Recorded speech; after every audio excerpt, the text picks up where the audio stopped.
राम राम जोहार साथियों। लोकसभा चुनावों की तारीख कभी भी आ सकती है।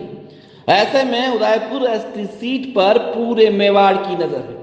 यहां पर कांग्रेस और भाजपा के बीच आज तक टक्कर होती आई है, लेकिन इस बार भारत आदिवासी पार्टी भी ताल ठोके हुए है। उदयपुर संसदीय क्षेत्र की 8 विधानसभा सीटों में 5 पर भाजपा, 2 पर बाप और 1 पर कांग्रेस के विधायक जीत कर आए हैं। वहीं कांग्रेस और बाप अभी भी लोकसभा सीट के लिए उम्मीदवार का मंथन कर रही है। तो भारतीय जनता पार्टी ने उदयपुर लोकसभा सीट के लिए पूर्व परिवहन अधिकारी मन्नालाल रावत का चयन किया है। मन्नालाल रावत का नाम अपनी बेदाग छवि और स्पष्टवादी होने से इस क्षेत्र में अच्छी साख रखता है। मन्नालाल रावत भीलों की कटारा गोत्र से आते हैं। 1996 के पैसा कानून में गमेती रावत गड्डा को परंपरागत मुखिया माना गया है। कटारा गोत्र के आदिवासी मूलतः नठारा पाल के हैं। श्री रावत के दादाजी के बाद पिताजी भी गांव के मुखिया थे। आपको बता दें कि जो भी मुखिया बनते थे वह अपने नाम के पीछे रावत लगाते थे।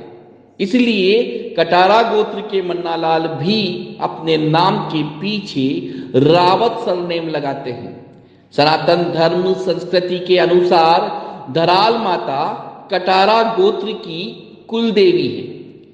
इस गोत्र परंपरा में सीरा बावजी, खाना बावजी, भैरव बावजी, अंबा माता, कालिका माता को पूजा जाता है।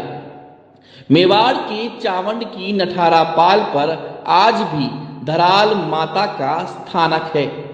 पौराणिक कथाओं के अनुसार मुगलों से आक्रमण की लड़ाइयों में कटारा गोत्र के वीर सैनिकों की महत्वपूर्ण भूमिका रही थी। वीर योद्धा माला कटारा का नाम आज भी इतिहास के स्वर्णिम अक्षरों में अपनी छाप छोड़े हुए है।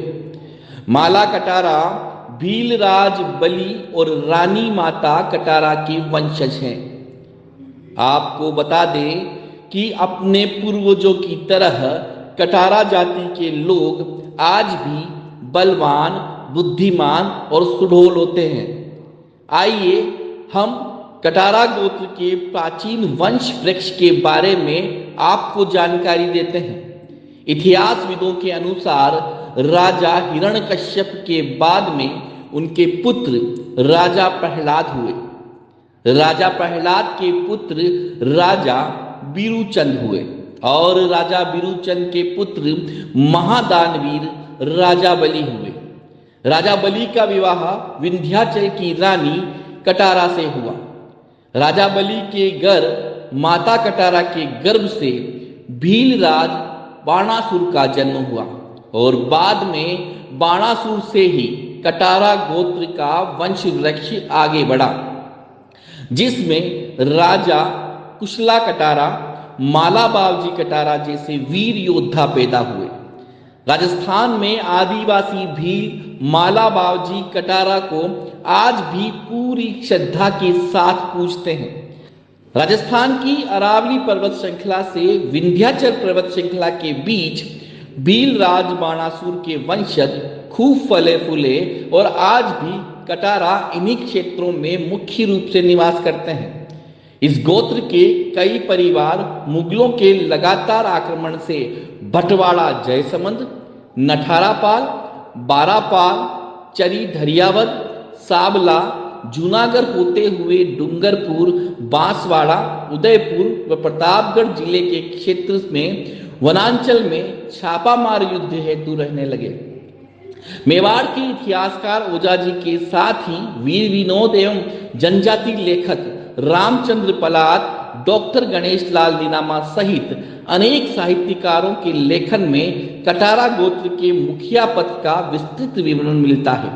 डॉक्टर गणेश लाल नीनामा के अनुसार रावत वैसे ही एक सामाजिक सांस्कृतिक सनातनी पद है, जिसे गमेती, गड्ढा, मुखी, वड़ील जैसे मुखिया का पद शामिल है। यह शब्द धरियावद, प्रतापगढ़, गाटोल, बांसवाड़ा, दानपुर, छोटी सरवण, पीपलखूट, आसपुर के परिवारों में प्रचलित है। आदिवासी अंचल में आज भी संस्कृति की रक्षा, विवाह, अंतिम संस्कार, झगड़ा निस्तारण और उत्तराधिकारी आदि जाति पंचायती निर्णय के अनुसार ही होता है। आदिवासी समाज डूंगरपुर में इस व्यवस्था को रोत पद के रूप में जानता है। गमेती, पटेल, गड्ढा, मुखिया, रावत, मुखी जैसे परंपरागत मुखिया के मार्गदर्शन में होती है। रावत पद का दायित्व सामाजिक कार्य, परंपरा, धर्म, संस्कृति, संविधान, पैसा कानून सहित हिंदू परंपराओं का प्रतीक होने के साथ ही उनकी रक्षा करना होता है। मन्नालाल रावत को भाजपा ने टिकट देकर उदयपुर लोकसभा का मुखिया बनाया है। अब देखना दिलचस्प होगा कि रावत का मुकाबला त्रिकोणीय होगा या दोनों राष्ट्र पार्टियों के बीच सीधा मुकाबला होता है। भाजपा के अर्जुन लाल मीणा ने लगातार 2 बार कांग्रेस के रघुवीर मीणा को शिकस्त दी है और जीत का आंकड़ा भी विधानसभा वोटों से भी ज्यादा रहा है।